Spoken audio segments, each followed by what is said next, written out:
Hey everyone, we've got a really great episode and a really great conversation on deck for you today. Our guest is Wesley Gray, CEO of Alpha Architect. I'm Pierre Daly, and my co-hosts are Mike Philbrick and Rodrigo Gordillo of Resolve Asset Management SCZC. Welcome to Raise Your Average. The views and opinions expressed in this broadcast are those of the individual guests and do not necessarily reflect the official policy or position of AdvisorAnalyst.com or of our guests. This broadcast is meant to be for informational purposes only. Nothing discussed in this broadcast is intended to be considered as advice.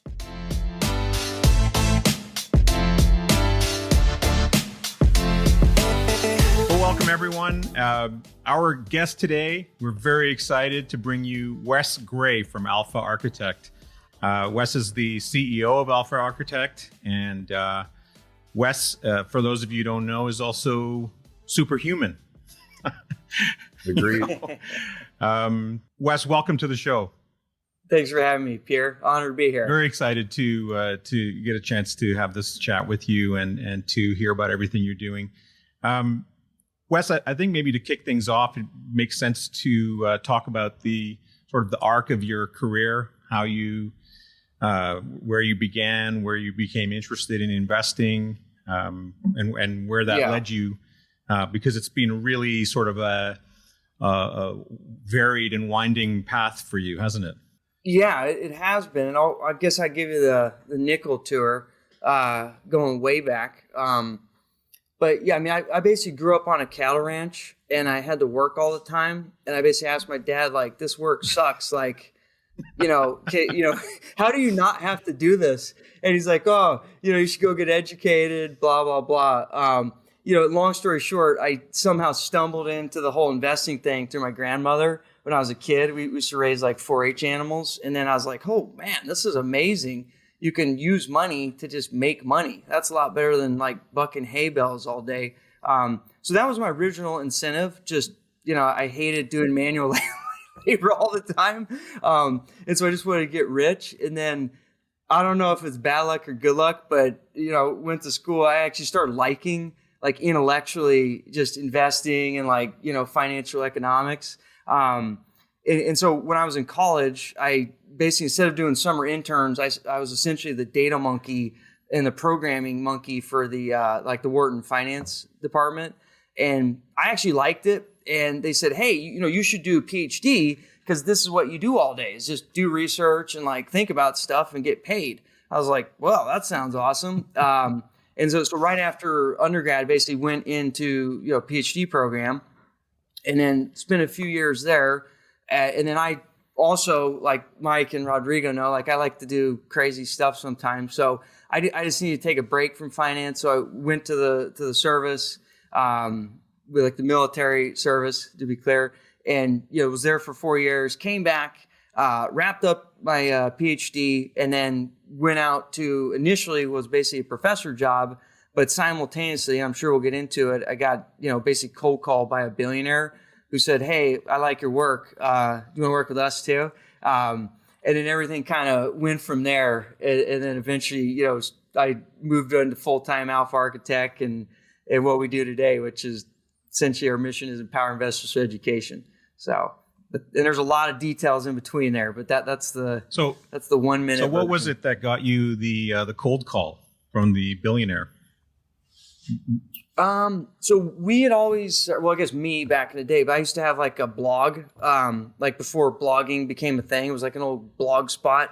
I don't know if you guys remember, like the initial platforms. So my whole idea was I used to read academic papers all the time, which I still do, but like I always need like a disciplining mechanism, because one thing to just go read a paper, but if you force yourself to like do something with it, it means you actually got to like internalize it a little bit. So the original intent of the blog was not actually to have people read it, but it was more of a forcing mechanism where if I read a paper and then I had to like do some sort of summary and try to regurgitate out what it meant to me, that means I probably had to know something about it. And then the concept was like, maybe there's like 5 geeks in the world that would read this blog. Turns out one of the geeks was really rich. So that's literally how it happened. This guy, they just came out of 2008 and they were the biggest, hedge fund seeder in the world for 30 years. And they lived through the '08 crisis. And they're like, wow, we should probably take control of our money and stop paying these people these huge fees and not having any positive ability to get our money when we actually need it. We're going to get rid of all of them. So literally their mission was fire all the hedge fund managers, take internal control. Let's manage taxes, manage fees. And, oh, great. We don't also trust anyone on Wall Street. Here's this maniac Marine guy that I like his blog. He seems pretty, trustworthy, or at least he doesn't know what he's actually doing. Let's just call him up. And that's basically what happened. In the old days, you think, oh, this is so niche. Who would ever care? But because the internet has made your audience not like, a few people, but, 8 billion. I mean, even if you get 1 basis point of 1 basis point of 1 basis point, you could have an audience of a million people now in the most weird thing you ever thought of. So I think just dumb luck, just, being in the blog world and having access to, anyone who wants to read the internet. That's just how it happened. So good luck and good timing. So you finished at UPenn, and then what made you decide, I mean, aside from a sabbatical, but what made you decide that you wanted to go to join the Marine Corps? So I had always wanted to do the service, like my whole life, but I just kept having opportunity cost problems. So originally, I went and got into Penn. I was like, well, I should probably go to college, and I'll delay that to when I graduate. And then when I graduated from Penn, I got, when you go to these PhD programs, especially on my deal, they were paying me what I thought was a lot of money to go to school. And I was like, wow, that's an amazing deal. You're going to pay me to go to your school to get a PhD? Sign me up. So I was like, all right, I'll punt on the service thing. And then, then after doing a few years in those PhD programs, it's just, total beatdown. And I was thinking, you know what, like I'm 24. If I graduate with a PhD from University of Chicago, my opportunity cost thing, like my excuse is only going to be even higher. Like I got either shit or get off the pot, pardon the French. So that was basically, it's just the timing of that it was now or never basically. So that's why I did it at that particular time. So was hazing harder in the Marines or in Chicago? I actually think Chicago. Like I'm real good at dealing with physical pain for some reason. Like my mom's like that too. Like I don't know. I think I have maybe genetic benefit there. But mental pain is, because you got to actually sit there. Like I thought it was pretty bad. Like physical pain is pretty simple to deal with, but the mental pain of like having to learn and rewire all your neurons, I thought that was much more challenging for me personally. But everyone's a little bit different. So you started advising the billionaire family office. And then that eventually led to you founding several companies and then Alpha Architect. Yeah. So the way it worked is that's when we started, and the initial deal was like I was like, oh, this is great. I finally met some really rich person. Now I finally got someone who can seed our business, because as you guys all know, the problem with asset management is you need a track record, you need capital to get capital. So unless your uncle's like got $100 million, it's hard for normal people that don't have access to a lot of money to ever start asset management business. But here was my chance, like, bajillionaire here, and we're friendly, we're hitting it off. I could do it. But the problem was they were actively getting out of the seed business.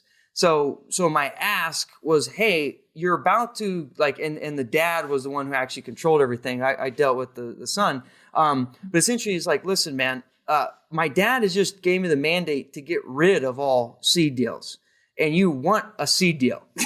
That ain't going to work. So how about we do this? You help me out, give me 2 years. You're basically going to be my full-time consultant, build out the family office, give us the tools, give us the training. And then if you guys do a really good job, I tell you what, I'll convince my dad to do a seed deal. So that's basically what happened, right? 2010, we started.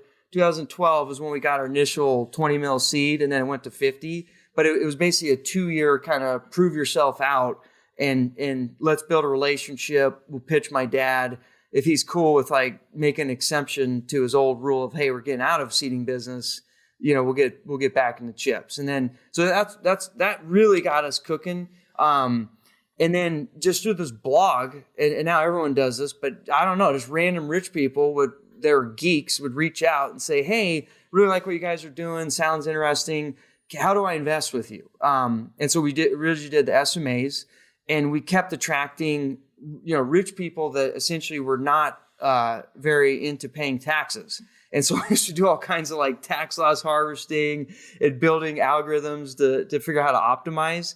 And then it's a long story, but we ran into the tax structuring of the ETF vehicle, which is a little bit different and more generous down here in the States versus what you can do up there in Canada. But essentially it's a deferral mechanism. And we looked at that, we're like, oh my God, we do active factors, like things that turn over a decent amount. And all of our clients hate taxes. This ETF thing looks like a no-brainer in the wave of the future. And got lucky after the fact it was, but that's where our business transitioned there around 2013.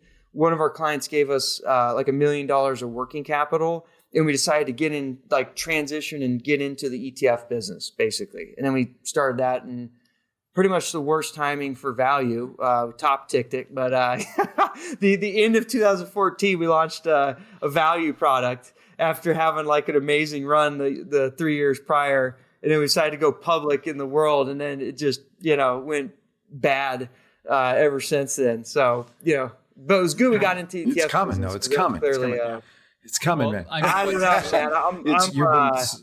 I'm way less down. Yeah, I don't make comments on when value's coming, especially when everyone says it's coming back. I saw a big cross today between growth and value. It's looking good since the bottom. It's looking good. It's looking good. Over. But so we got NASDAQ 10 years down, to make up. NASDAQ down almost 2% today. Value shooting up. I think this is it, man. So Wes, let's talk about value for a second, Wes. Before we jump into the value, so you start Alpha Architect. What were some of the driving? So value is obviously one of the driving factors. How did you sort of take all that research, all that brain damage you'd done through your schooling, and decide on, hey, here are the factors that I think are, the ones that we should pursue. How am I going to combine them? How did you come to that calculus?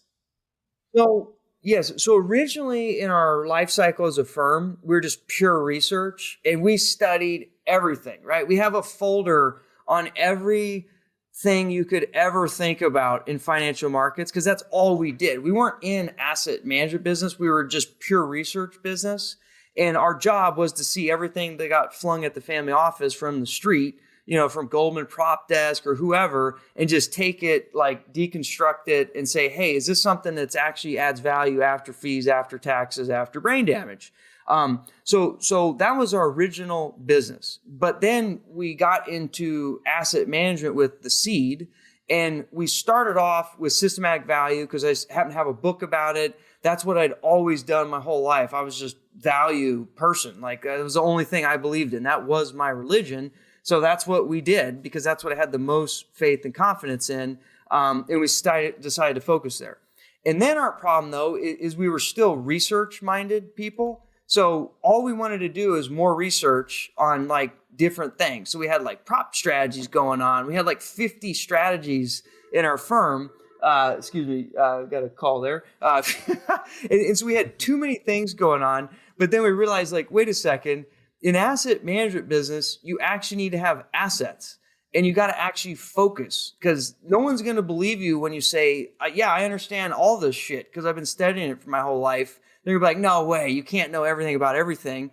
And even though we thought we probably did at some level, we understood that, hey, you need to focus. You need to actually have a business. Like you got to stop doing all this fun stuff and actually focus. And so that's what we did. And then our whole thing was we wanted to provide, like a lot of people provide, like you guys do, like diversification, which is great. I think that's awesome.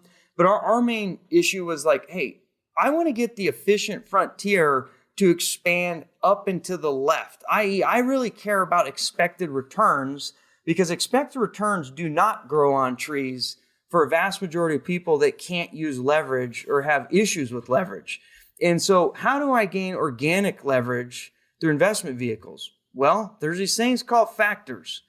And guess what? If you do concentrated factors, you get even more of embedded leverage. So if you want to figure out how to gain access to high expected returns, and Sharpe ratio is not necessarily your goal, because for a reason like leverage is something it's not really part of your shtick. That's what we wanted to do. And I just always like value. And then, as you guys know, like eventually we got de-brainwashed and thought, oh, this momentum stuff's pretty cool. And then we got further de-brainwashed, and I thought, oh, this trend following stuff is also pretty cool. Mainly because that original investor was a huge trend follower, and I told him he was full of it for many years.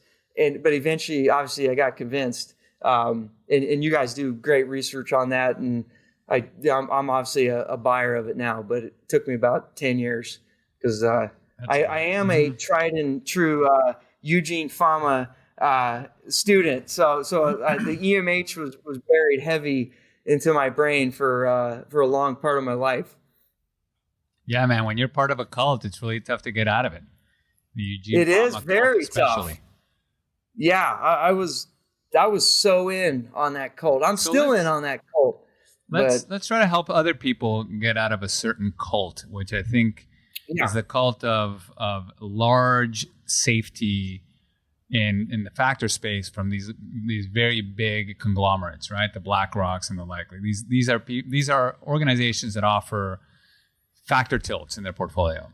Now, when somebody looks at factor investing, what's the major difference that you would say exists between these multi-billion-dollar organizations giving you factor tilts, quote unquote, and what you guys have decided to focus on and put together in your research and your ETFs? Yeah. So, and you guys know this, obviously being a boutique, but generally what happens in the asset management industry is once you have too much money, you have to basically be the market for all intents and purposes, right? You have too much capital. There's no way to take an infinite amount of capital and be something that's not the market, because you are the market.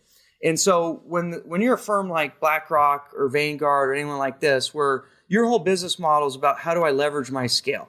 Well, in order to leverage my scale, I need to build products that can scale, right? Because that's the way you would do it.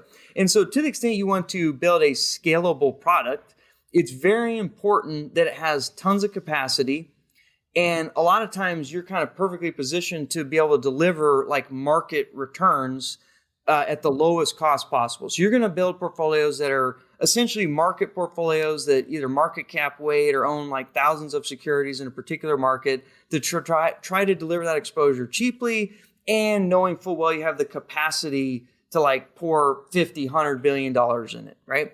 And so you can also do that in the context where, like you're talking about, like a factor tilt, where, hey, we're going to add this factor thing, but let's just add a little bit of factor juice on it, because we still need to have tons of capacity. We still need to be able to leverage our scale to make this a profitable enterprise or business for our enterprise. And then there's the full other spectrum, which is what we are, and what Mike and Rodrigo are, and a lot of people. That's the boutique world. Well, the boutique world is kind of a double-edged sword. Your benefit is you have no assets. That's also the bad side, because if you had a lot of assets, you'd own a private island, right? But hey, you got to start somewhere. So when you're a boutique, you have to be different. And you also have the benefit and the ability to be different. So you can build portfolios without constraints, to the extent that you say, hey, I need to build this day one so it has $50 billion capacity.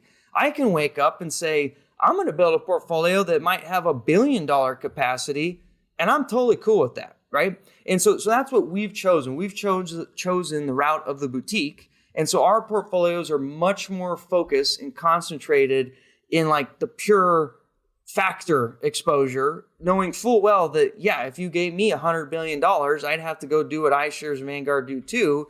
But unfortunately, or fortunately, depending on how you look at it, I don't have $50 billion. So I got to be different and actually try to add value and add uniqueness. And that's just the nature of being a boutique versus a scale operator. So from a practical perspective, how many positions does a large factor tilted ETF have versus the amount of positions that you guys hold in your portfolios? Yeah, so perfect example is they may have like 500 to 1,000 securities where they own them all, but they just kind of tilt in one way or the other, where our portfolios are as concentrated basically as we can be and still be in line with like the regulators and 40 Act. And we usually hold around 40 securities. And again, obviously it's going to be very different, but the concept is it's going to be very focused in what we're actually trying to achieve versus just doing little tilts away from, the 1,000 stocks plus or minus a few basis points. I think there is use cases for that. You have a tracking error issue for some clients as well. So, a thoughtful advisor is going to be thinking about, is this client able to handle the tracking error that comes from the true, let's call it the value factor in this case, versus just having a smidgen of value in there. Yep. But I think the advisor misses the point on the fact that they could go by, the underlying index for the 1 basis point and sprinkle in, a 10 or 15% position of true sort of deep value through one of Wes's portfolios as an example, and be, far further ahead on a gross fee basis.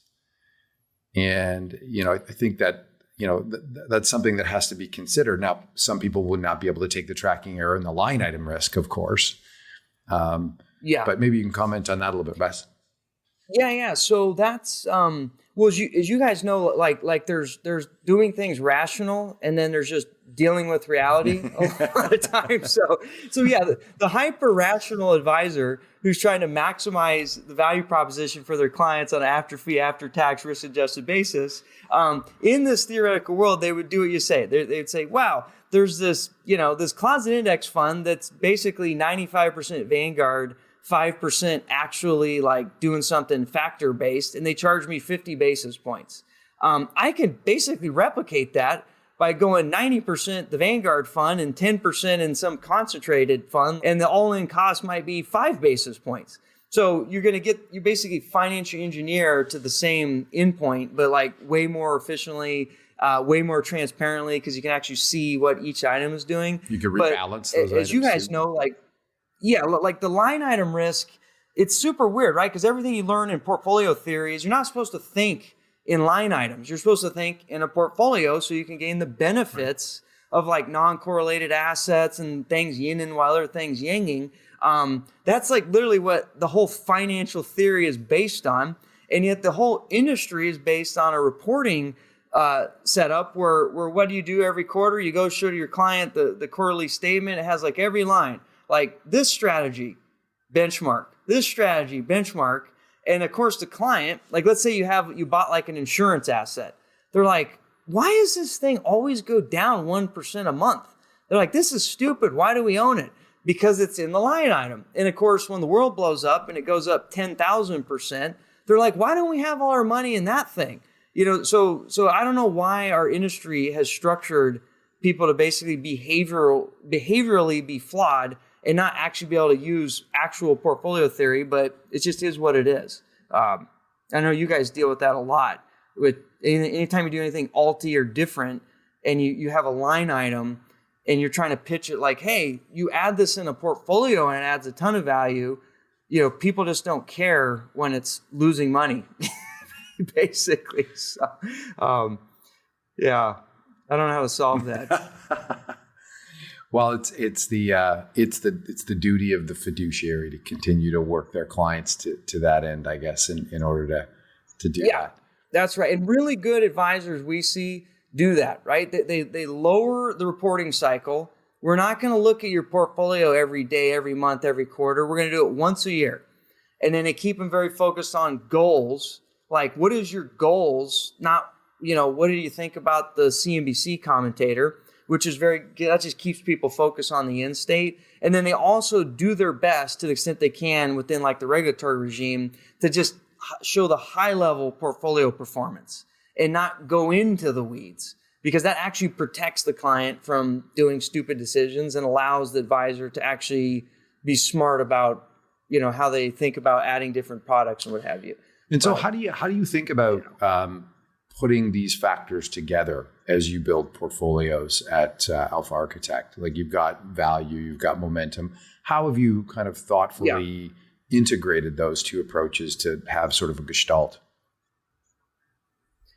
Yeah, so we always say like, hey, we do value and we do momentum, but obviously we use all factors. I just view the world through the lens of there's like top tier expected return driving factors, and then there's kind of like fine tuning factors that work on a quote unquote risk adjusted basis, right? So the primary goal is how do I gain organic leverage to high expected returns?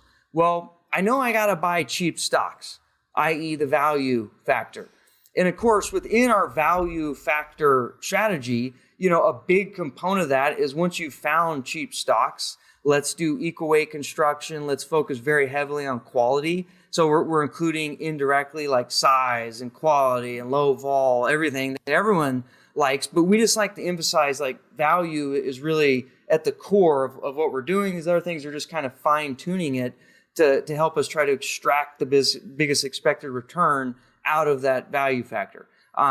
Similarly, in momentum, like momentum is obviously, it's high level, it's just pure momentum, right? But then as you get down into the algorithm, we have elements of like, we're looking at like, what is the quality of this momentum? Also like at the margin, like instead of owning like the mega cap $1 trillion companies, if we could get more diversified exposure across things that aren't just mega caps, i.e. some of the size component, that also might be interesting. So we always lead with like, hey, we do value, we do momentum, because that's the simplest narrative to get people going down the right path to earn higher expected returns. But obviously within those constructs, we're incorporating all the factors that everyone knows and loves. It's just they're less of a emphasis because we feel they're less important to the goal of high expected returns without leverage, basically. Wes, what's the... And then one of the reasons that you put together value with momentum is they're highly complementary at the end of the day, right? Yes. They tend to out of all the... You got it. For me, it goes beyond geek. It's just intuitively, value is like a fundamental based philosophy that's one religion. And then the other religion is like, okay, we don't care about fundamentals. We care about technicals and like sentiment. And that's the momentum trend religion. And I just feel like these two religions hate each other. And so they're just naturally, I don't have to see a back test. And I know like value momentum strategies throughout the history of the world from now in the past and for the next 1,000 years, they're probably going to always be the yin and yang. So I like their structural kind of, pooling benefits.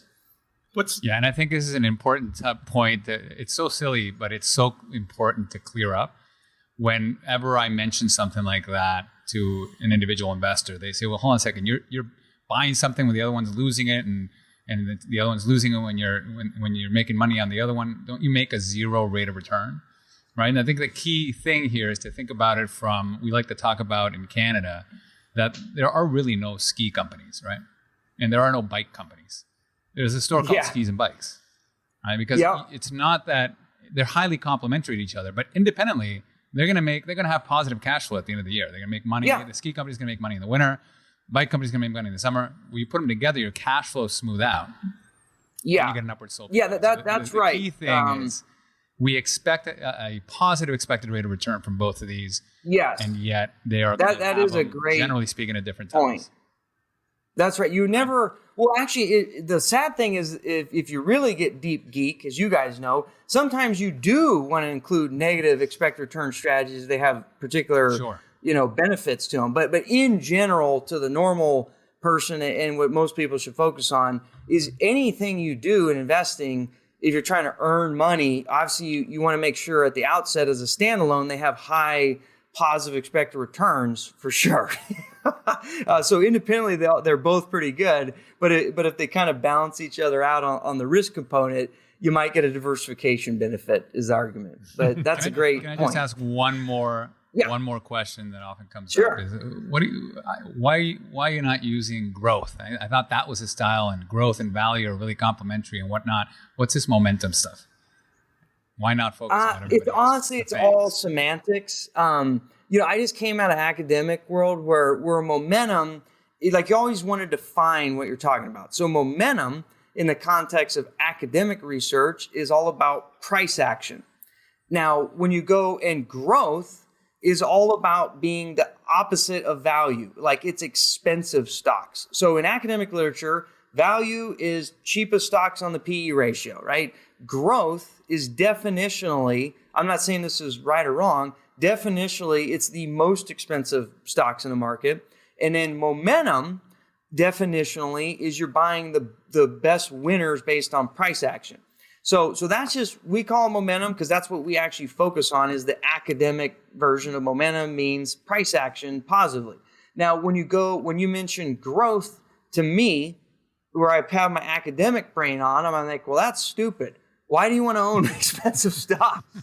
But if you say, oh, well, you mentioned growth to me, and you say, oh, but a big component of my growth algorithm is I'm focused on positive price action. I'm focused on like operational fundamental momentum. I'll be like, okay, we're actually talking about the same thing. So it's really just one of those things where, depending on who you talk to, it's very important to just describe what are we actually talking about here? Are we academic lens, practitioner lens?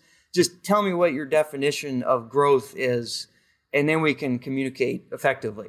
So I have no problem with growth to the extent it's defined as like positive price action, positive like fundamental action, and some other things that seem to make sense and capture kind of animal spirits and greed, basically. Wes, what is the biggest objection that you face? What's one of the, is there one or two big ones that you deal with on a regular basis? Well, one or two, there's probably 5,000 at this point. But the biggest thing on, there's just different levels to the game, right? So the first level is, wait, you don't use people? Like, you're not stock picking? How do you know what's going on? Like how do you sure that, like, why has this computer got any capability to do this, right? So there's one level of like the initial intro where if someone just does not have any familiarity with quant or like using computers to pick stocks, this is totally mind-blowing that we don't use human insight after the fact and what the algorithm tells us to actually like change it. Like we actually just do what the algorithm says, right? So that's one level. And then the next level is once you get into people who are doing factors, and they're like, okay, got it. I understand like all the quant stuff and all the factor stuff. I'm a buyer of the concept of systematic versus human interference in the process. Now let's argue over like the exact details of your ingredients. Like, well, you guys use this. Well, I like that. What about this thing? Like, I read this paper that told me this other thing. So there's always debates on that, and who the heck knows what the right answer is. But then the other one is, it's not really a complaint. It's just, it's an is we obviously can construct our portfolios to try to maximize expected return where we're doing concentrated factors, which are mechanically, and we're telling people up front, this is going to capture a lot of fundamental risk, and it's going to put you in the position of eating a lot of career risk. Like, i.e., like, look at the 5-year relative performance chart. Like, it's happened 10 times where you got fired. This is why this doesn't get arbitraged. You want to do this. And so a lot of people just complain about that. And they're like, well, why don't we just do this other thing? Well, I'm like, well, then just go buy the Vanguard fund. That's cool. Yeah. Like, so it's not really a complaint. It's just a lot of people, because we're just so transparent about what we do and why, they walk themselves into the corner of like, well, that makes sense. But then they walk themselves back out because fundamentally it's just not appropriate for their situation. And that's fine. We don't sell to everybody. Like, we know we're a boutique. Your clients are amazing. I've met them at the March for the Fallen. They're just fantastic. Yeah, we got well screened. They say things like, embrace the suck. And I've been in my portfors for 10 years. Like, you really found it. Might not be long enough. 10 years? Might not be long enough. Well, you guys know, I mean, the thing is, when you've been in this business for so long, you quickly realize the actual process of what you're doing matters a little bit. Obviously, like, you don't want to do stupid things. But in the end, if you just have a process, that's great. You've passed the 99% rule. But then the other 1%, which is the most important, is can you stick to this damn thing? And the behavioral components, like that's everything. Like all processes are good if you stick to them. If you switch every process every day, you're just a day trader that has a lot of frictional costs, pays a lot of fees, and just you're crazy. So I don't get in deep arguments anymore with people over like the nuance of process. Like it's fun, but my whole focus now is on how do I get behavior correct, because that'll solve way bigger problems than whether my book value is bigger than your cash flow value or something. It's just, that doesn't matter, to me at least. It matters, but it's not, that's a geek conversation. It's not a client outcome conversation. I think it's also really important for investors to understand that if you are harnessing a factor and you have really, really focused down on that factor like Alpha Architect does and like Wes does, that the manifestation of that factor is going to be amplified by the concentration. And thus, when you get challenging times of performance, in fact, your true value manager is going to have likely a larger drawdown because they have a more pure exposure to this thing, which provides for an amazing opportunity for rebalancing. So rebalancing that market cap weighted, we come back to that 90-10 discussion earlier about how you might think about, hey, this is how I'm going to construct the portfolio. You'll pay probably all the fees by simply rebalancing back between your 90% market cap, 10% value, a deep value ETF. You have that opportunity to do so if you can handle sort of the line item risk and the behavioral risk. There's a huge opportunity there. Yeah, I mean that point, right? Yeah, rebalance bonus, like the diversification opportunities. I mean, all that is, but the problem is all that stuff gets into deep geek territory, and it gets quickly off the reservation of like warm and fuzzy narrative, which is usually what most people like to focus in that lane, and most advisors and intermediaries like a lot better to tell a story than actually do the right thing, because it's more profitable. We're trying to change that here. Yeah. This is raise your average is the name of this. So this is why we're taking in and saying this is the way. Yeah, we're going to go with the robot brain here. We're going to go ahead. This is the way, just like Mandalorian. Like this is the way. I just tweeted that Mandalorian, out. You should have all advisors. I tweeted that out about value today. This is the way. Yeah, they should watch that and be like, "You're a Mandalorian, man. This is the way." Like, we got a process. Everyone's going to make fun of it. Like, they say, "Oh, well, you wear your mask funny, or why don't you take it off?" Like, nah, this is the way. Like, stick to the process, maintain discipline. And it doesn't really matter what the process is or what the discipline matters, the process doesn't. Just stick to it. This is the way. And you will be a better investor. You will raise your average. But that's hard. It is, but it's absolutely critical to understand. I want to make this one point, just because you're going to go through an appraisal process in your portfolio. And you're going to look at these line items and you're going to say, oh, look at this value manager that's underperforming the value index during this time.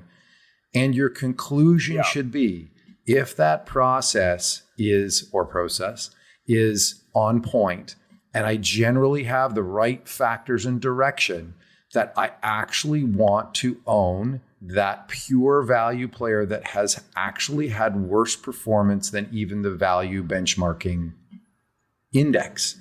If the process is pure, that's where my higher expected return will be. Yet it's the exact opposite that occurs over and over again. And if we, look at what's that one Murder on the Orient Express piece where they looked at institutionally managers that were replaced and just going forward, the manager that was fired did better than the manager that was hired.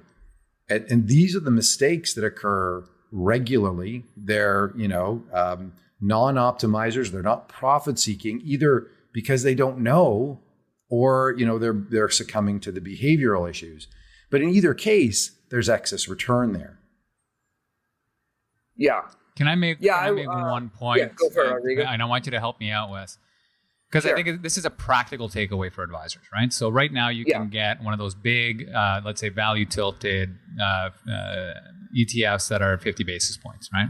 But in reality, when you actually, and Wes has if you go to his website, there is an analyzing tool that allows you to tell you how much of that strategy is actually just plain beta and how much it is actually factor. And I'm going to just make up numbers that are roughly accurate, but when you buy these, you're getting, let's say we're getting 90% just the market, and you're getting 10% the value factor, and you're being charged 50 basis points. Okay. Now you like that profile because it's going to be more like the market. It's not going to be as painful. Well, you could replicate that by buying 90% of the Vanguard ETF for 1 basis point or whatever it is in Canada, and then buying something like Wes's for 50, 60 basis points, right? And you end up paying the 90% in 1 basis point, the 10% in 60 basis points. You end up paying 16 basis points all in to get the exact same profile you had with buying that big ETF. You just have to look through the titles. You have to look through the narrative and understand what you're buying, right? You can get much closer to it. But, again, the issue is that you've gone from one commingled line item for, BlackRock Value ETF to 2 line items, one which is the S&P, or the other one which is a highly variable, has a lot more variance and has a lot more tracking error. So that line item still exists. It should be smaller though, if you want to be like you were before. And so I think that's a clear takeaway, like an actionable step where you can save your clients money and get the same exposure if you want to. Yeah. Yeah, we call that. Did I kind of get that? What's your that's tool called? Actually, so smart beta down here they call that core satellite, but up there the smart beta they call that beta and blend.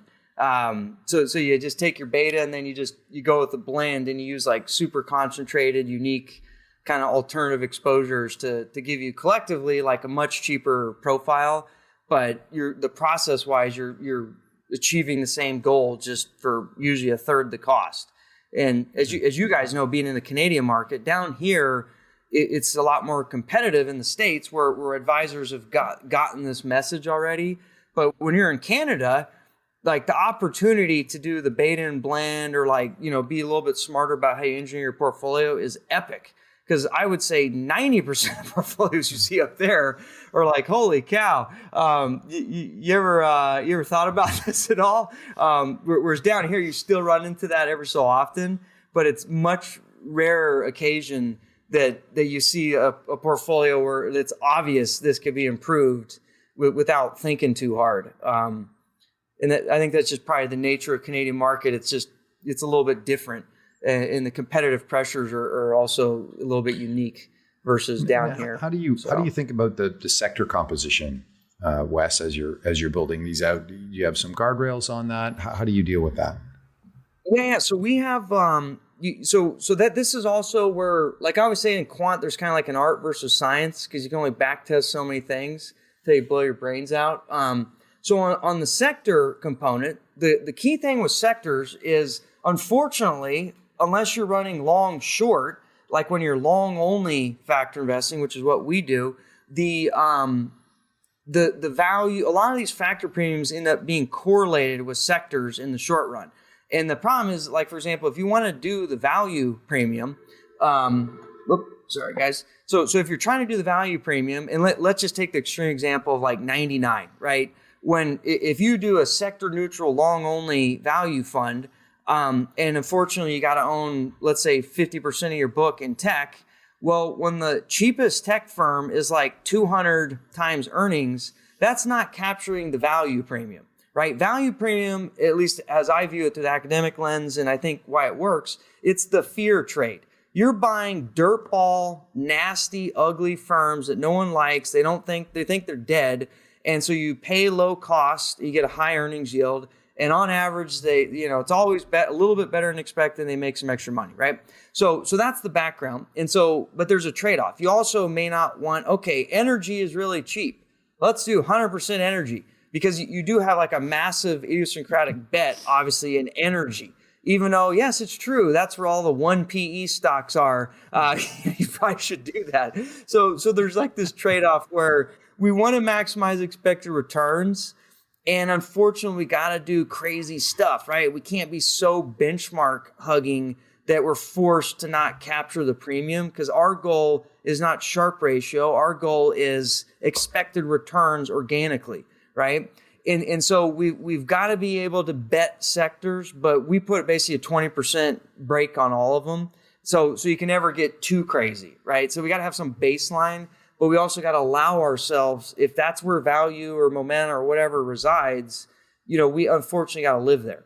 And the reason I mentioned at the outset that's really important for long only is if you're long short, that's a different ballgame. Because if you're long short, I can go long a sector, but now I can easily short that beta out, that short beta. So it's a little bit easier to kind of fine tune how you're trying to like extract the factor. But when you're long only, like you got limited tools. And so it just is what it is. Like there's, different strokes for different folks. And so you guys have go ahead, Pierre.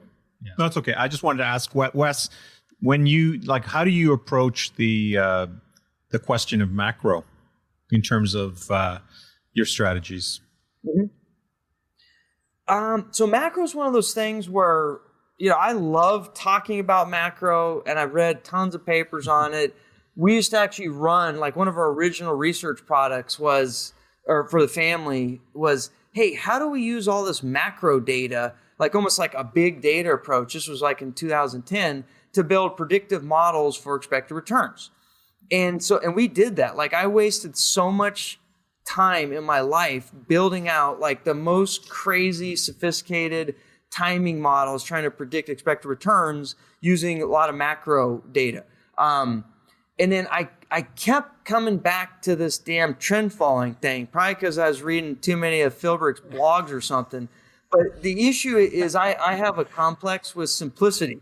And we kept finding, I was like, wait a second, I got this like insane model with like 100 data items.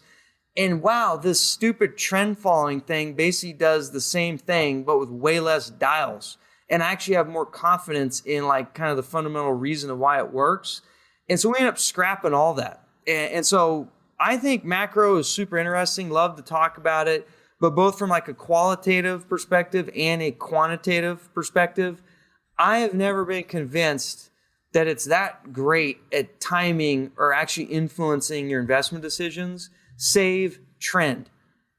Unfortunately, like trend is the only thing where I believe that works.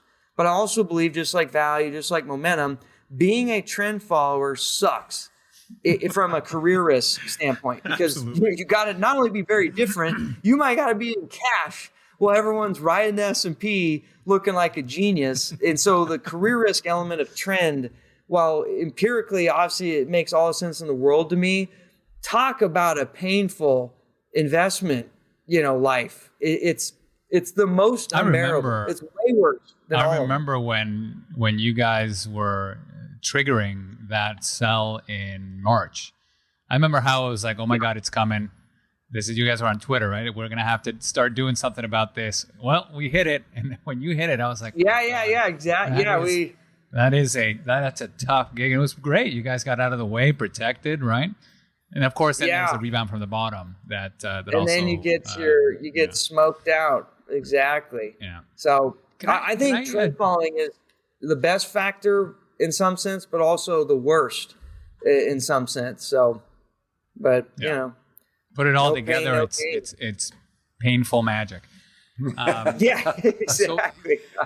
It's like the other point I wanted to touch upon is something you said early in the conversation, which is the idea of, we wanted to create something that was trying to move the efficient frontier to the top left without the issue of having to deal with leverage or people who couldn't do leverage or just didn't want to do leverage. And so, this is an interesting discussion because what you have created is, in a way, implicit leverage due to your concentration.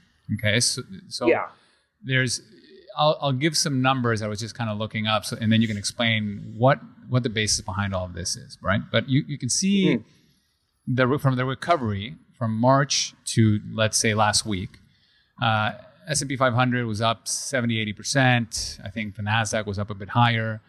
And your momentum was up 200% from the bottom to the top, right? Like that's the leverage that we're talking about without having to use any leverage. Your value was also higher than any one of the S&P or the NASDAQ, right? So what's happening there? That means both variance on the upside and the downside, but why don't you talk a little bit about that implicit leverage concept? Sure. So, so for example, momentum is probably the easiest to understand, right? So when you do a momentum portfolio, just generically, it's in the name, right? This thing is going to be volatile. It's momentum. So when the market's working, you're working. When the market's not working, you're not working. And then when you take momentum and you just concentrate that up to buying the top 50, like our momentum strategy, for example, has a beta of 1.3, i.e. just on average, when the market's up 1%, this thing's up 1.3%. And if it's down 1%, you're down 1.3%. But you only put $1 in to buy 1.3 beta, right? So you get like this. The same dollar buys you amped exposure to the market. Whereas if you wanted to replicate that by just without taking the momentum component out of it, if you just wanted to buy the S&P to get the same exposure, you'd have to go borrow 30 cents on leverage to get a 1.3 beta. So these concentrated, focused products, they're going to give you amped exposure a lot of times to like market beta and obviously these factors we're talking about. And of course, the downside of that is they also come with a lot of extra volatility. And a lot of that volatility is just volatility that's going to be there. But a lot of that volatility is arguably idiosyncratic or kind of unrelated to all your other stuff. So that's why I mentioned that our products are made to move that efficient frontier up and to the left, because if you look at them standalone, you're like, holy cow. Yeah, this has high returns, but dude, the standard deviation is like mind blowing. Like I'm going to die. And so that's why I say, well, you don't own this product for 100% of your money, man. You pool this in your portfolio, and because it has high expected return organically, it's going to move you up on your frontier. But because a lot of that volatility is truly randomness, like presumably if you have a well-diversified portfolio, a lot of that's going to get washed away, and you get to kind of keep the benefit of the higher expected return. And obviously the geek argument is like, well, why don't you just focus on Sharpe ratio? Because if I just have a better Sharpe ratio, i.e. my return versus my risk is higher, I can use leverage to do even better than what you guys are doing. To which I say, yes, that's true. If you can use leverage and you don't get called out on your leverage, at the wrong time, which also happens a lot. So it's not that being a Sharpe ratio optimizer is a bad idea, or what we do is necessarily a bad idea. There's just trade-offs. And I'm just trying to deliver something that gives you organic leverage and geared exposure via either to the factors or beta. If you have some sort of aversion to, leverage just either mechanically or intuitively or what have you. So. And I think an important point that Mike and I have been on the podcast before and here with Pierre talking about advisors need to get comfortable with being uncomfortable. And one of the things that they need to get comfortable with is the fact that if they stay the same with the valuations that we're seeing today, they're going to have to expect lower returns for their clients' portfolios. And they're going to have to, if they do nothing, talk to their clients and say, listen, you're going to have to work harder. You're going to have to save more. And that's totally fine, right? But if your clients are not prepared to do that, then there's a few ways in a low return environment to increase your long-term expected rate of return. One of them is to use leverage, right? And the other one is to use implicit leverage, which is what you're describing here. Right? You get the same amount of money. You're able to use products that have a 1.3 beta, sometimes more, and actually inch up closer to what your clients have expected historically. You're probably not going to get there fully. You still have to manage some of those expectations in terms of savings and working longer, but it does help, right? So I think it's crucial to understand this concept. If you're going to continue to, and you got to, again, get comfortable with being uncomfortable. These are new things, higher variance. You're going to have to explain it to your clients much more. But if you want to raise your average, this is what you got to do. It's interesting too. Yeah, I agree. And it's easy, at least down here, people always complain about getting out of the status quo and being, uncomfortable being uncomfortable. But hello, have you ever been in a competitive marketplace? Like, you don't get paid a lot for sitting on your ass doing nothing and not adding value. Like, if you want to earn returns either in your human capital, you better start adding value and bringing uniqueness and thinking hard, because eventually some young millennial or whatever competitive element will enter your competitive marketplace and be like, I'm going to go get Joe Fat Cat over there and steal his clients because he charged them 1% to just like sit on a Vanguard fund all day or pick stocks like pot stocks. Like, that guy's worthless. I'll charge 50 bips and build efficient portfolios, go buy Resolve products, or like, I'll actually think hard about what I'm doing, and you'll lose. So I think it's critical that you always want to be uncomfortable, because that means you're doing something that's worth rents and worth, economic gain potentially. I think the expected return function is also another objective function that sometimes is underestimated for certain clients. If you are not taking any distributions, and in fact, Wes's daddy Big Bucks, who probably has cash flows constantly from other enterprises, it's not a bad plan to say, I would like the highest expected return that I can get reasonably from these factors, and I'm going to be shoveling money in all the way along, dollar cost averaging, and I really have no intention of removing any money. And in those circumstances, you certainly have a pretty good argument that what you want is expected return. I want the endpoint to be as high as possible. Yeah. I'll just do my own empirical evidence. Every rich person I know, and I know a bunch of them at this point, they all get rich by doing the same thing. Owning some asset that forced them to never be able to look at it on a market basis. They were stuck in the damn thing for 20 years, even though they hated it. And then all of a sudden they woke up rich because they couldn't screw it up along the way, right? So this is like, you either got like a low basis asset from your grandma, or like, well, I don't want to pay the taxes. You got real estate, whatever it is, a business. It's always the same story. I don't know anyone actually who's that rich, who got rich like doing like a trading strategy and like the markets, because they never can stick to it. They're always doing the next trading strategy. So something to be said about just 20-year horizon and not worrying about the day to day. Wes, have you had any discussions or come across any discussions with the Mike Green narrative, where the market cap feedback loop is just going to put these high market cap stocks in an infinite loop of superiority, and maybe have some comments on that, because I think that's got to be a keen point of concern maybe for some of the value players or clients, or not. So we obviously live by Vanguard here. And I'm fully aware that every day they click that little, trading button that says buy, VWAP, like buying all the S&P, click. And I'm also fully aware that, all of the poor bastards who run like active mutual funds and do active trading strategies all day long, their trading desk is going, sell, liquidate. I got to give money to Vanguard so they could transfer it to buy S&P 500.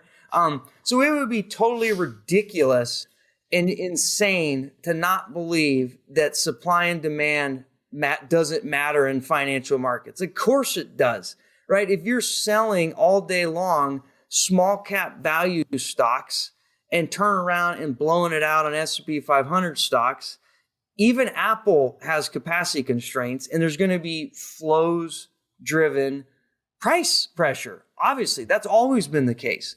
The question, and then I guess the Mike Green argument is like, well, where's the magical arbitrage capital? Well, in the old days, there was a lot of magical arbitrage capital. So if the S&P click the button people got too aggressive, there's always going to be someone out there like, well, I'll short it at that price, or hey, I'll buy it at that price, right? The problem is, as everyone gets liquidated, it's just the liquidity in the arbitrage pools is obviously getting probably smaller. So you're going to probably get more and more flows-driven markets, more and more kind of factor-correlated driven markets, which we already see. And what's going to happen is you're going to start seeing more probably inefficiency in individual names. Like if there's a name in a sector, it's going to move more with the sector than the fact that they just went bankrupt yesterday, right? Because the sector's up 10, well, the bankrupt stock in the sector probably went up 8. But you're like, well, dude, it's bankrupt. So there's going to be more and more of those opportunities. But just like anything in capital markets, it has a time horizon. And eventually, if you get too much slack, if there's too much opportunity, like the arbitrage capital is going to start pitching it, being like, hey, I'm starting to pick up these bankrupt companies that go up 8%, but if we just hold on to them, we make money. And eventually they'll restock their capital because it'll get too much slack and it'll come all back and it'll be in equilibrium. And I'm sure that equilibrium is further out because of the massive passive, outperformance and the narrative that like cheap is better, free forever. Like, you get a, I always tell people, have you ever seen an equilibrium economics where something is free, infinite capacity, and always works better than the alternative? Has that ever worked in any situation, that just defies common sense if you believe that. So of course this matters. Unlike Mike, like he has much more doomsday tales on it, which is fine. I don't know. I'm just more a believer that like competitive markets are a little bit dynamic and will slowly adapt to this and figure it out because people love making money. Yeah. And it just might be a little slower this time. Well, you're already seeing the cycle. The sector performance start to change. You're seeing that the sort of those grand macro drivers of inflation expectations and growth expectations are going to drive cash flows to certain types of assets. Yeah. Those assets, by the way, happen to be extremely cheap for some reason. And they're getting massive cash flow. Well, money does go where it's treated best eventually. Eventually at the margin. Well, plus you've got this new cohort of investors coming in, right? These coming into Robinhood, into the Robinhood platform. Yeah. It's changing the dynamics of the market as well. Yeah, there's elements of that arguably could be changing it, or maybe just fueling the same old fire we've always had. Yeah. And I honestly just believe the fire is all about fear and greed. Like value's the fear trade, momentum's the greed trade. And I don't know when we're in a sentiment market. I don't know when we're in like a gravity matters market, but it just seems like that's unpredictable. But markets tend to move between those two realms of like, wow, it's all sentiment, like buy the ARK crap or buy our momentum stuff. I look at those things like the actual companies because I can't handle it from a value perspective. I'm like, this is stupid. Like, who would want to own this crap? I mean, I do because it has good momentum. As your momentum is buying it, is like backing up. Like, I love that you hate your own product. No, but he doesn't own it forever. He dates those stocks. He marries the value ones. That's right. That's what you've worked really hard to simplify things, haven't you? I mean, it's not simple what you do. Investing is simple, not easy, and you've worked really hard to sort of remove the emotion from this, the rationalizing that people do, the behavioral things that people go through. By investing in both or giving both of those religions love and at the same time being indifferent. Yes. Right? So this is something that anyone who knows, right? It's like when you have a kid. Like before you have a kid, all these people, they're like, oh, dude, it's going to change your life. It's such a miracle. And you're like, whatever, I'm going to go drink some beers with my buddies or whatever. And then you have a kid and you're like, holy shit, they were right.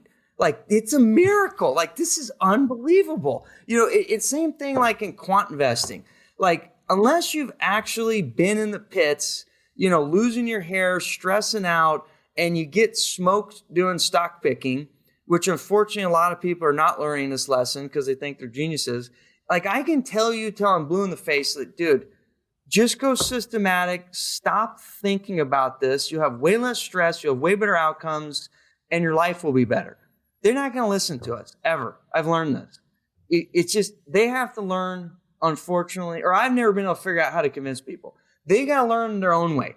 When you have a baby finally, or you turn into a quant systematic, you'll know. And once you're in our party, you'll be like, God, those poor little babies. Out there stock picking, like being all emotional, like getting all wrapped into the narratives about, they're friends with the CEOs. They did the channel checks, like, oh, but it's so obvious because of inflation. Like, once you just let that all free and you literally have zero emotional, like I don't even care about what the market does. I don't care what my products do. I have zero care about them. And it's liberating as hell. I think you are deeply caring about the long-term results, and so I don't want that to be taken out of context.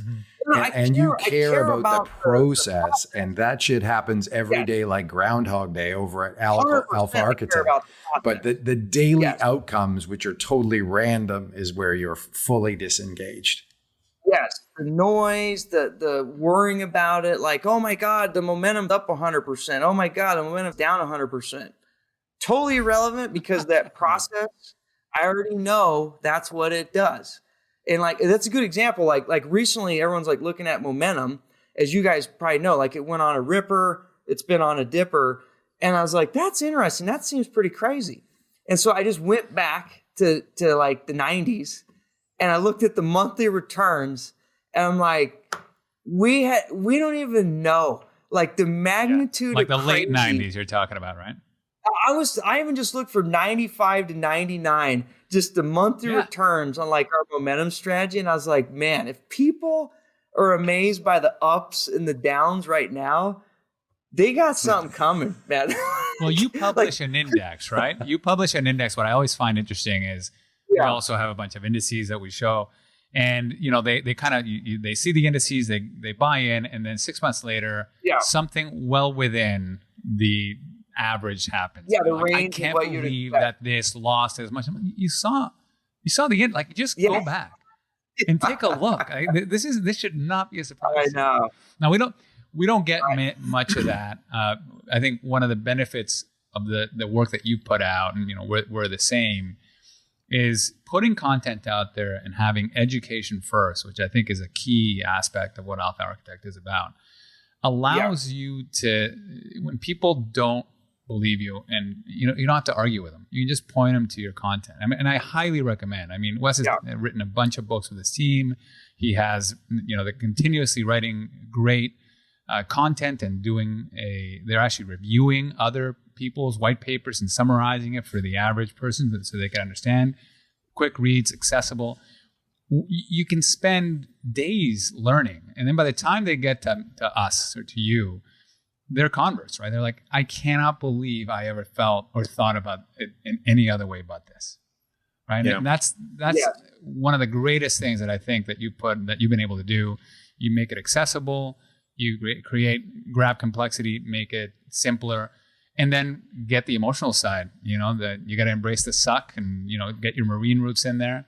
So anybody who's listening to this podcast needs to go in there and start reading, drinking that quant religion, because I guess it's one quant talking to the other, but it is something that is going to be immensely valuable to marry both the efficiency of quant with the emotional detachment of it. I think it's also the form of education that Wes has taken that's so impressive, right? It's not, I'm going to educate you. Mm-hmm. No, I'm going to lay copious amounts of evidence at your feet for your consideration. And I'm just going to keep, questioning my own beliefs, my own thoughts. How can I improve that? Where might I be wrong? What's the other research saying? And it's in that type of education, I think, that is the real opportunity for people to change. As you said earlier, Wes, it's like a person is a person until they embrace, until they do the learning, whether it's losing money on stocks or having a child, until you actually do the bathing in the information and actually dive into it, you really don't get there. And so, I think you guys do an amazing opportunity for that, for people to just, here's the evidence, you make your own mind up, Yeah. And the key behavioral hack here is, we're not a nonprofit, but we always talk about the biggest issue here is behavior. And what is the most powerful behavioral issue? Everyone has big ego. So if someone gets endowment effect on an idea and they own it, now they can't blame you because they're blaming themselves. And everyone, like me, all of us, were egomaniacs.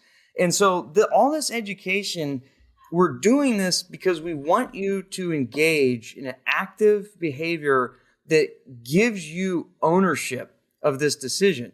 Because then we know once you have ownership on this data and all this evidence, and it's not even our stuff, it could be anyone's stuff.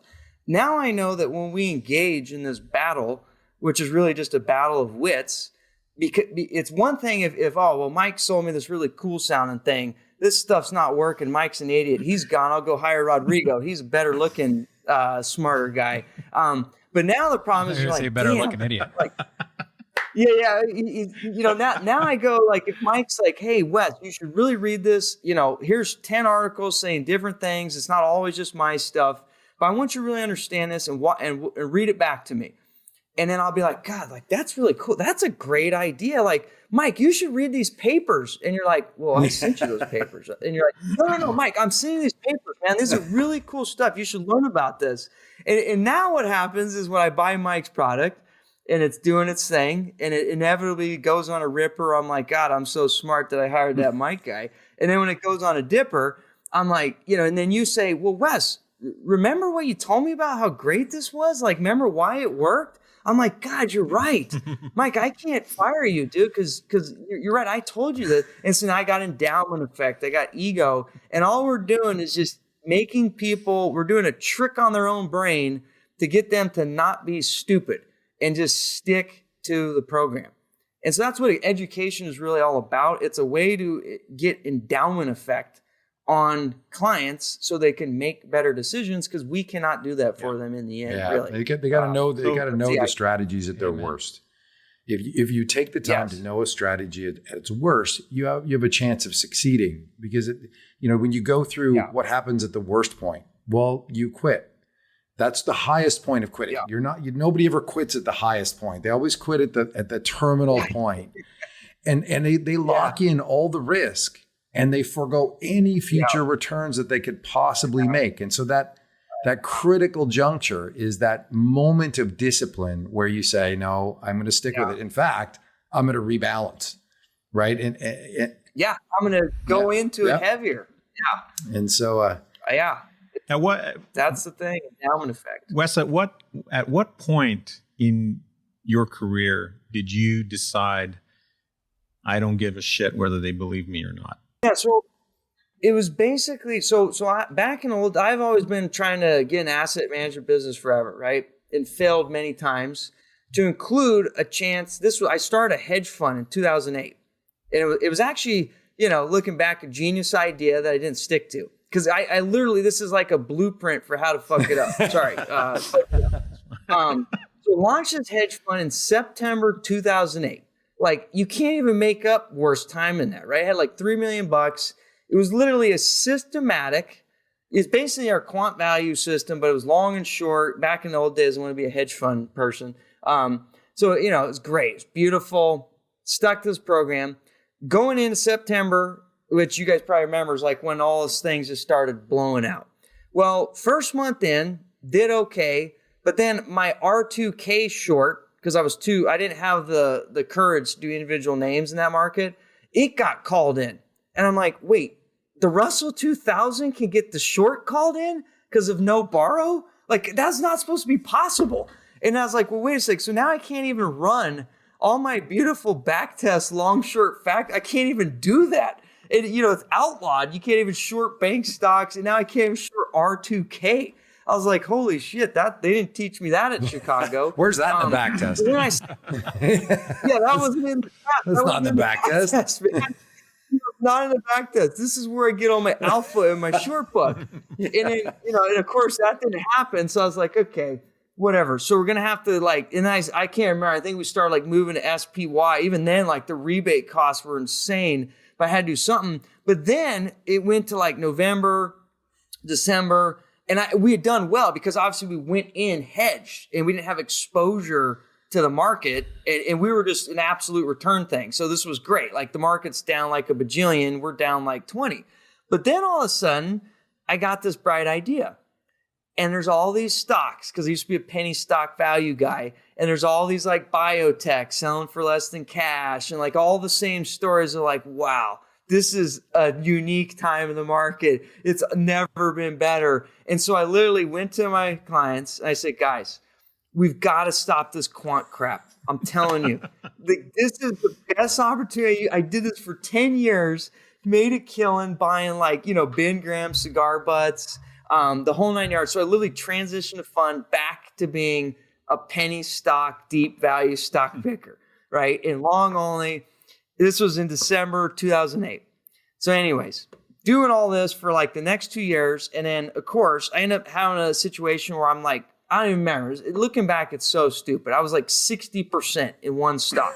It was some penny stock thing. I knew the CEO, flew down to Florida, kicked the tires. The guy was an old army cat. Anyways, long story short, it was a fraud I got totally bamboozled. The guy was it was just a fraud thing, man. And just by dumb luck. So the fraud thing, obviously blew up 80%. The fund got destroyed, even though I had a lot of gains, basically equaling or it was less than R2K. But then I had another one that also had some crazy lucky buyout. So it tripled.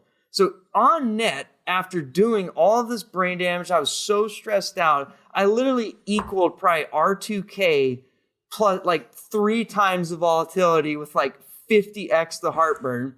And of course, when you reback test, hey, what if we just did the long only quant value leg? It doubled the performance. Yeah. And so that was my kumbaya moment where I was man, because remember, I was in this fraud and now telling all my peeps, it was my money, my grandma had some capital. I'm guys, we're down, I don't even remember, 50% or something stupid, versus the benchmark. And I went through that pain moment of just feeling like a total idiot. And then I just got lucky that it all came raging back. So I was able to pay him out money good. But that whole experience just made me think, you know what? I'm out. And then what made it even worse, I was I am all in quant. I'm never doing this shit. It's ridiculous. But I had one hanger. It was this thing called PRXI. It was the old Titanic asset trade. Because I had done so much research on this thing, man. I was you know what? And Jack will tell you the story. My partner, Jack Vogel, I was because I was still a stock pick guy. Mm-hmm. Just it was in my DNA. Even though I went quant, I was still in there. I was Jack, dude, I'm telling you, this thing's gonna double. The Titanic, it's a classic liquidation. I've seen the bids out in the UK auction house. I got this inside scoop. These things are worth 3 times. I talked to CEO. They're in liquidation phase. It's it's stupid. It's selling for $1. It's worth $3 in liquidation. And of course, and he did it, my PhD student. I was still all in. I had a big chunk. And of course, that trade also went south for all the normal reasons that stupid stock picking goes south. You're 100% confident and then you miss something. And then that was just that was probably 2012 or something. I have not picked a stock or done anything non-systematic ever since. Been 8 years now. It's I was a drug addict, man, and I'm out. It's I'm not touching alcohol ever again. A recovering stock picker. Yeah, I'm so done. It's been 8 years of being clean, and I might get drawn back. If I get really rich. You decided to buy some of that GameStop at the end. You wanted to buy some of that Bitcoin. How much have you allotted? Shorting all of that. I wanted to short GameStop. Honestly, the last active decision I made which was a dumb luck one, is I swapped out of our trend product and went all in value last March, just because it was 50% intra-month drawdown. I was like, you know what, this is stupid. And that was my last, but that one I was careful on because I still attribute it to 100% dumb luck, because I know if my little monkey brain thinks that skill, I might get that drug again. So, but I'm off that drug. Those receptors. I'm just pure quant. Oh my God, that's too funny. I'm just a liberated man, dude. I'm like a gospel. Just don't be a stock picker. It'll kill you. I love it.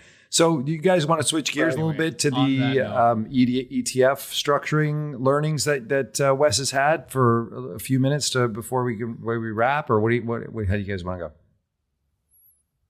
Yeah, I think Wes, you should maybe talk about your ETF platform. Sure. Yep, you got it. So, through all this brain damage of running a vertically integrated ETF firm like out of my garage with no budget, we've learned a lot over the past 7-8 years now. And, now we're actually, I guess, professionals, technically, even though I'm wearing a sweatshirt, but, whatever. We love that about you. And so now we have this platform. That's not COVID either, people. That's what he wore pre-COVID. Yeah, it's not COVID. That's pre-COVID, post-COVID. Isn't that Alpha Architect swag? Is that a AA swag? It is Alpha Architect swag, so I guess it counts for maybe marketing or something. But so we have this platform where we've kind of dialed in and we know where all the bodies are buried, because we spent a lot of time figuring out every little piece of this ETF, back office, middle front, back office on the ETF thing. And then we've had this platform. We've always been like the low cost operator for our own funds. But as you guys are probably aware, once you build one software stack, well, guess what? We could put our 5 and never add another one for another 50 years. Or if we just went for it, we could open this platform up and allow other people to basically take advantage of our infrastructure cost.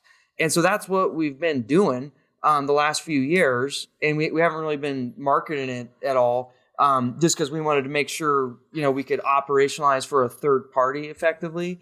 And we've done that. And now we still don't market at all, but somehow everyone now knows about our platform. And so now all I do, and probably those 2 or 3 calls that we heard as we were on this call, they were probably ETF architect leads where people will call us up and say, oh my God, we heard you guys are good at doing this. Can you help me launch an ETF?